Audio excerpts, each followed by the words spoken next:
Bon, je vous promets de ne pas parler plus de 2 heures.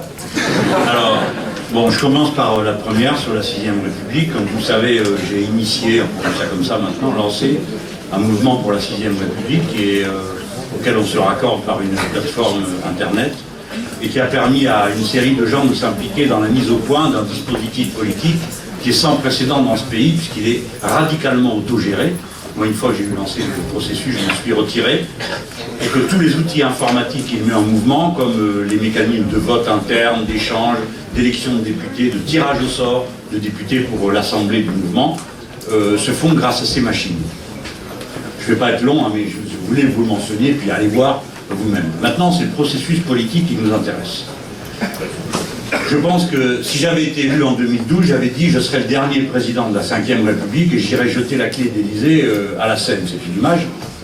Mais je pense que c'est comme ça qu'il faudrait qu'on s'y prenne. C'est-à-dire, une fois élu, il faut convoquer l'Assemblée constituante. C'est-à-dire que les Français élisent des députés pour cette Assemblée. Alors certains disent pas seulement élire, mais aussi tirer au sort. Pourquoi pas? J'ai fait l'expérience à petite échelle dans le mouvement 6e République. Moi, j'y croyais pas au tirage au sort. Mais puisqu'on n'arrêtait pas de m'en parler, on a dit, bon, on va essayer. 25% des gens ont été tirés au sort. Vous savez que dans notre pays, les jurys d'assises sont tirés au sort. Il y a des gens qui défendent la théorie que le tirage au sort donne une représentation de la population qui est politiquement au moins aussi sensée que le mécanisme habituel. Je n'en suis pas entièrement convaincu, je préfère le dire, parce que bon, dans le tirage au sort, ça veut dire que qui construit l'idéologie dominante, c'est pas vous. Hein. Les tirés au sort, malgré tout, seraient représentatifs de la pensée de la majorité des gens. Je vous mentionne ça parce que c'est un des points qu'on a. Après, c'est le reste qui est intéressant. Je ne me contente pas d'en parler, je vais voir comment on faisait chez les autres. Dans le cas de l'Équateur ou du Venezuela, qui sont les 2 pays sur lesquels j'ai le plus travaillé, la société était détruite par les régimes néolibéraux. C'est-à-dire que vous aviez des masses de pauvres, des masses de gens hors tout circuit, d'ailleurs même plus d'inscription sur les listes électorales, ni aucun titre d'aucune chose, de participation quelconque à la vie de la société. Nos camarades ont décidé de faire une assemblée constituante, donc ils l'ont élu, mais ils ne sont pas contentés d'élire l'assemblée constituante. Ils ont demandé que les populations, par comité, par assemblée, viennent présenter leurs demandes, ce qu'ils voulaient voir inscrit dans la Constitution, quels sont les droits auxquels ils étaient attachés, et qu'ils ne voulaient plus voir rediscuter. C'est à ce processus-là que je me réfère à propos de la 6e République. Je ne veux pas raconter l'histoire. Ma candidature en 2012, c'était pas pour dire c'est moi qui prends la place d'Hollande. Hein. Clairement, c'est une logique révolutionnaire. Le mot révolution fait peur, je le sais bien. Donc des fois je m'arrange pour utiliser une autre expression, mais c'est quand même ça que ça veut dire. Parce que si vous voulez changer, j'y viens à votre question, l'ordre juridique, parce que vous allez mettre au-dessus la solidarité à la place de la concurrence libre et non faussée, vous changez complètement l'ordre juridique. Que vous changez l'ordre de la propriété, puisqu'un certain nombre de propriétés sont considérées comme des propriétés nécessairement collectives, parce que ce sont des biens communs, comme l'air, l'eau et combien d'autres choses, la finance et l'énergie. Et que vous changez le régime des relations internationales, ça s'appelle une révolution. Bon. Parce que vous changez les 3 fondamentaux de l'ordre dans lequel vivent les gens. Donc, l'acte par lequel ils fondent une 6e République, nous sortons de la 5e, est l'acte où ils s'auto-constituent. C'est pas seulement la Constitution qui change, c'est eux-mêmes dans leur rapport aux autres.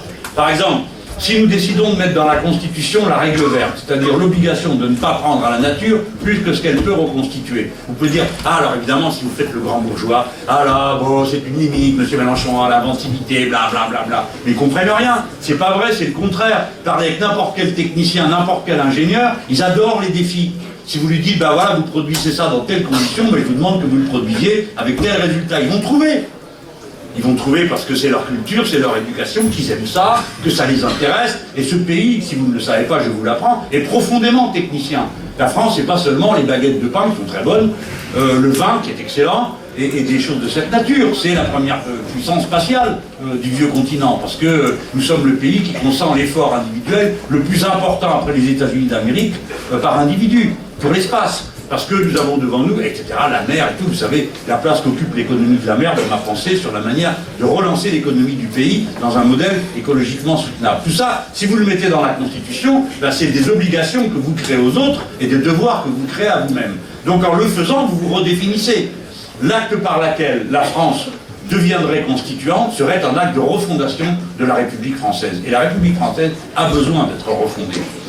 Parce que son régime éducatif ne l'a plus homogénéisé culturellement. Parce que les fractures sociales, qui durent depuis 1 ou 2 générations, ont considérablement séparé les gens les uns des autres. Et enfin, parce que l'immense renfort que représente pour la France la population immigrée qui est devenue française doit avoir sa place dans la construction de l'identité de la patrie républicaine. Et ce serait un exercice extraordinaire de réappropriation de la France par tous ses enfants, garçons et filles. Bon. Voilà pourquoi cette question de la 6ème République est si importante. Alors ça ne tranche pas les autres questions. Faut-il un régime présidentiel ou un régime parlementaire? Moi je suis pour les régimes parlementaires. J'admets parfaitement que tout le monde ne soit pas de mon avis. De même, nous devons répondre à une autre question. Ben, je fais aussi vite que je peux, hein, les amis. À une autre question, qui est si vous élisez quelqu'un, comment est-ce que vous maintenez la pression de l'énergie révolutionnaire et le calme de la vie institutionnelle? Parce qu'on ne peut pas vivre en révolution permanente. Bon. Eh bien, c'est le référendum révocatoire.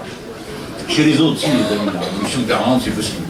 C'est le référendum révocatoire qui permet à une proportion X de la population de décider que tel élu doit être remis sur la sellette et qu'on doit remettre en cause son élection.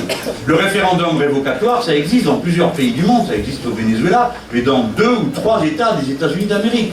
Donc, nous disposons des moyens, nous avons des bonnes méthodes que nous pouvons généraliser. Voilà la place particulière. Mais je vous le redis, c'est une stratégie révolutionnaire, je ne raconte pas d'histoire.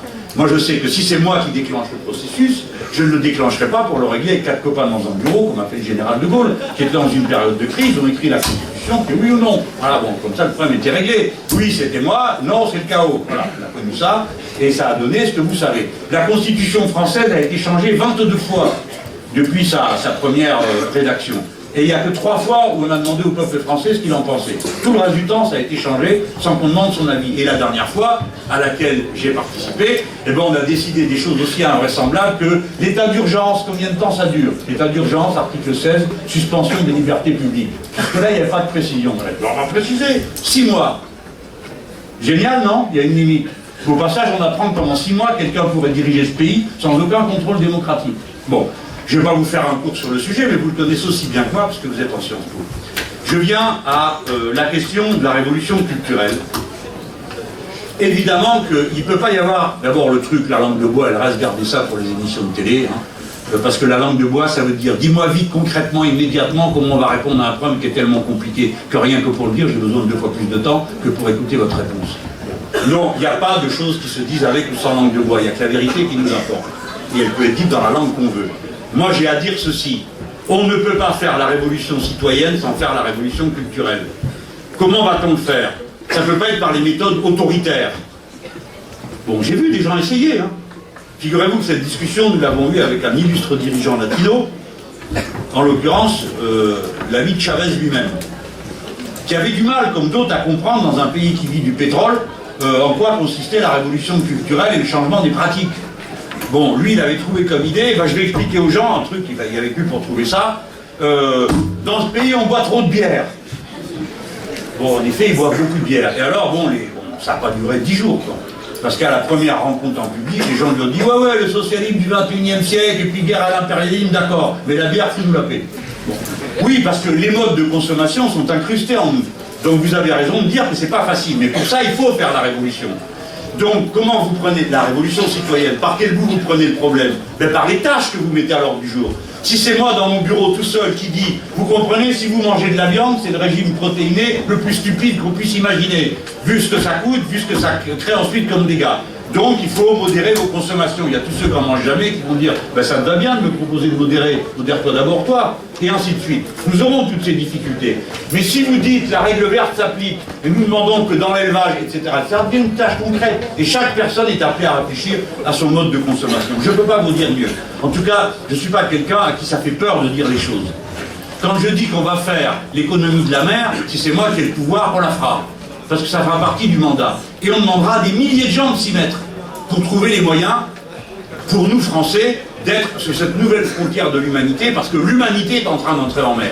Et nous sommes le 2e territoire maritime du monde. Est-ce que nous allons saccager l'espace marin comme nous avons saccagé l'espace au sol? Si nous changeons notre mode de prédation sur la mer, nous changerons notre mode de production sur la terre. Dernière chose, la politique locale. Je ne suis pas venu pour ça. Mais je voudrais quand même, vous ne savez pas tout ça parce que vous êtes peut-être tellement jeune que ça vous a... Mais aux dernières élections législatives, je suis allé à Hénin-Beaumont présenter ma candidature. Il y avait Madame Le Pen déjà qui était là.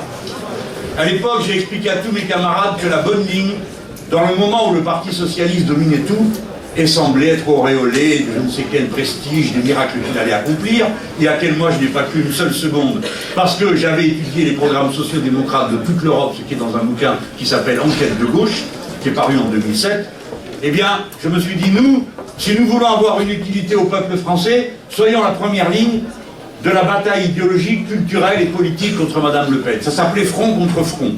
Ça a sa dignité en démocratie.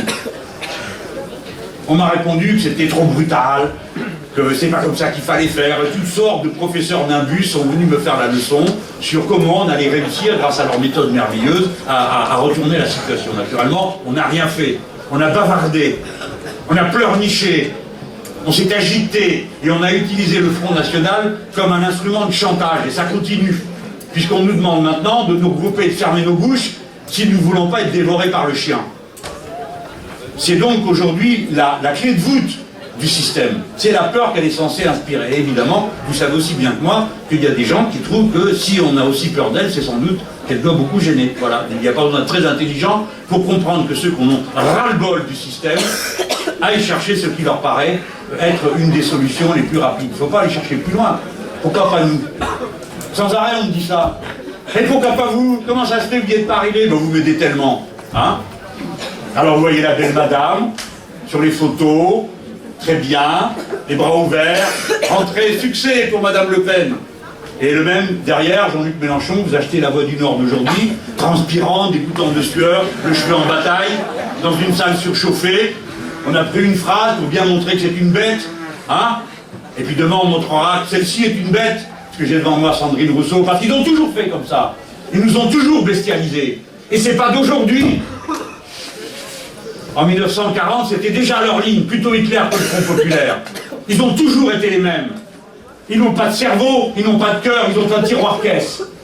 Et ils préfèrent 1000 fois avoir à la maison quelqu'un qui maintient l'ordre dans le pays en opposant les gens à partir de leur religion, leur couleur de peau, que de dire qu'on va partager le bien commun.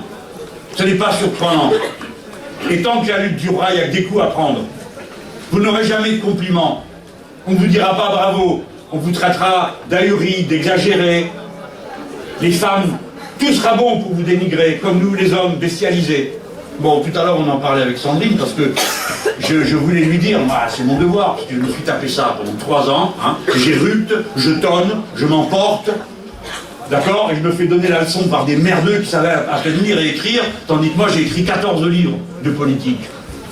C'est comme ça que ça se passe, c'est ça la vie aujourd'hui. Il faut endurer ça avec patience, avec calme, avec discipline de combat, ne jamais lâcher prise. Donc ici, qu'est-ce qu'on a à faire? C'est une région spéciale quand même. Tous les merdiers, c'est pour vous. Les 2 guerres mondiales, pouf, la ligne de front chez vous. La plus grosse catastrophe industrielle, chez vous. La silicose, chez vous. L'amiante, chez vous. Madame Le Pen, chez vous.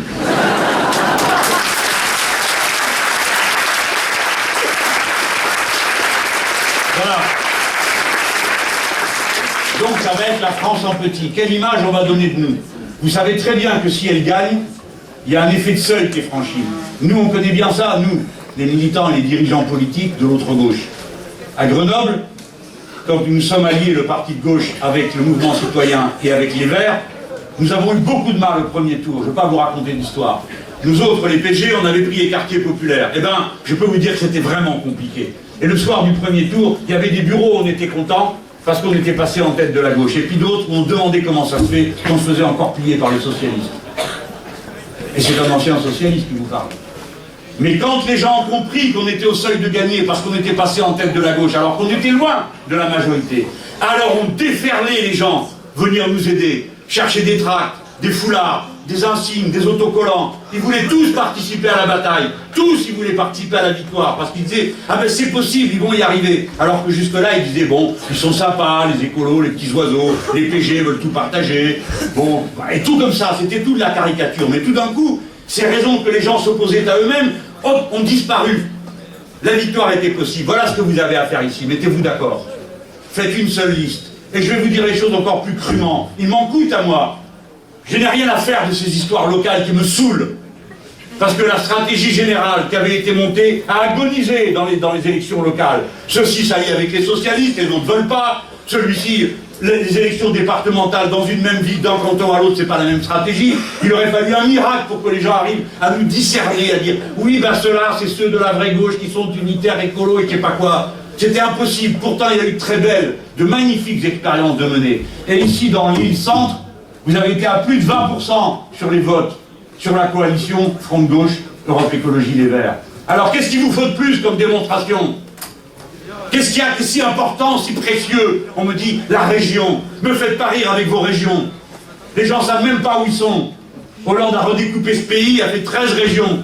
Vous savez que quand on est à Guéret, on doit avoir un programme commun avec Biarritz. Vous le savez ça? Ben voilà, c'est ça les régions. Alors on va me dire, ça doit se prendre près du terrain. Ne vous moquez pas de moi, il n'y a pas de terrain, ça n'existe pas. Sur le terrain, il n'existe que des problèmes généraux. Quand vous tapez à une porte, que ce soit dans le Nord ou à Guéret, les gens ils vous parlent de santé, d'éducation, ils vous parlent de misère, voilà de quoi ils vous parlent. Et c'est les mêmes problèmes partout. Donc la région, ça a un sens, mais n'allons pas nous fabriquer une super identité qui n'existe pas. Notre identité est sociale, elle est culturelle, elle est universelle, point barre. Et donc, ici, vous avez de la chance.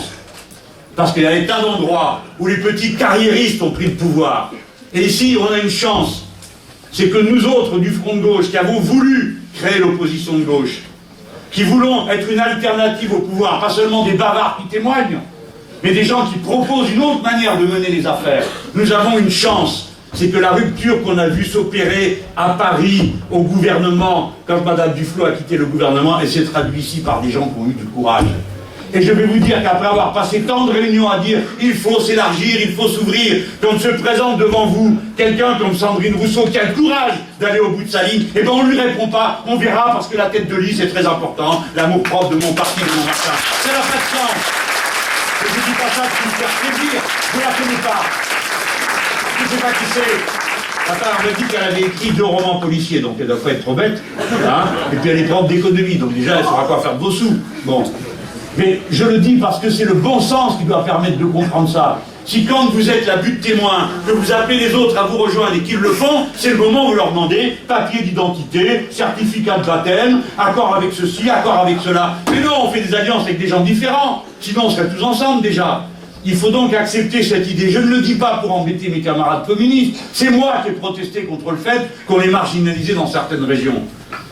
Je ne le dis donc pas contre eux, mais avec eux. Parce que nous avons besoin d'eux, parce qu'ils sont importants dans la lutte, parce qu'on ne peut pas gagner sans eux, ils le savent, on a besoin d'eux. Et s'ils ne veulent pas être avec nous, c'est un crève-cœur. Et bien sûr qu'ils ont droit à toute leur place, une place éminente, parce que c'est l'une des formations les plus importantes, mais il faut qu'ils comprennent qu'il faut saisir aux cheveux cette opportunité. Si nous sommes unis, nous pouvons passer en tête de la gauche. Et si nous passons en tête de la gauche, des milliers de gens qui n'ont rien à fiche de la gauche, de la droite et du reste, diront on va avec eux, parce que c'est les mauvaises têtes, et que c'est des gens intelligents, c'est des gens qui ont le cœur ouvert, qui sont pour la fraternité humaine, et qui ne sont pas comme l'autre folle, qui nous appelle nous entretuer. Et ceux qui vont s'entretuer derrière elle trahissent leur pays, trahissent ce qu'est cette région. Quand j'étais candidat à Hénin-Beaumont, j'ai lu la liste des nationalités qui ont été présentes à la mine. 95 nationalités. Et vous allez voter pour une bonne femme qui vous propose de se mettre sur la gueule les uns contre les autres et trier vos enfants d'après leur religion. C'est ça que vous allez faire contre vos ancêtres, contre un siècle et demi de lutte, d'émancipation. Alors bougez-vous et imposez cette union. Nous avons besoin que vous le fassiez. Si c'est la jeune génération qui le fait, ça se fera. Parce que les vieux ont peur de vous. Vous comprenez, quand on fait un meeting politique, on dit est-ce qu'il y a des jeunes? Voilà, ben il y en a. Alors qu'est-ce qu'ils font? Rien. Vous en faites quelque chose. Voilà.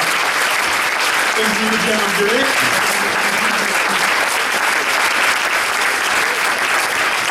Je ne veux pas que mes propos soient entendus comme ils ne doivent pas l'être. Je ne suis pas venu ici participer aux négociations. Je m'en fous. Débrouillez-vous. Si vous êtes assez stupide pour ne pas vous entendre, ce sera de votre faute. Mais si, quand les mains sont ouvertes, il faut les saisir, mes amis. L'histoire ne vous passera pas 2 fois les plats. La stupidité en politique peut mener très loin. Vous savez, on n'arrête pas de comparer avec les années 30. Hein. Mais je vous rappelle que l'extrême droite n'avait pas la majorité en Allemagne. Ils ne l'avaient pas. C'est la division qui leur a permis de prendre le pouvoir. Plus la stupidité de chacun des participants. Et notamment celle des dirigeants communistes qui prétendaient que le socialisme et le fascisme c'était pareil. Et notamment la stupidité des dirigeants socialistes qui ont appelé à voter pour le maréchal Hindenburg pour se protéger d'Hitler, et Hindenburg a appelé Hitler ensuite. Donc vous voyez, c'est pas un jeu où il y a les purs et les abrutis de l'autre. C'est la raison qui cherche à se tracer un chemin.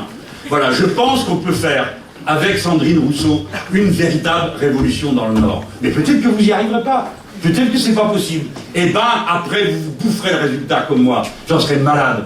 Comme vous, ça me fera pleurer de voir mon pays montrer de cette manière-là devant le reste du monde. Et la pagaille que ça va foutre en France, si elle y arrive.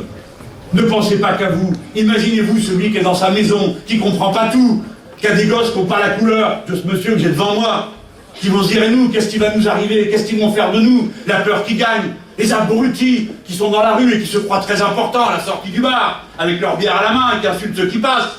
Vous le savez, toutes ces choses. Et à ce moment-là, la bêtise déferle dans la société. Vous êtes les gardes-frontières de la fraternité, chacun d'entre vous. Vous pouvez faire reculer cette idée-là. Pour ça, il faut avoir des idées claires. Donc vous commencez par acheter mon livre et après vous votez bien.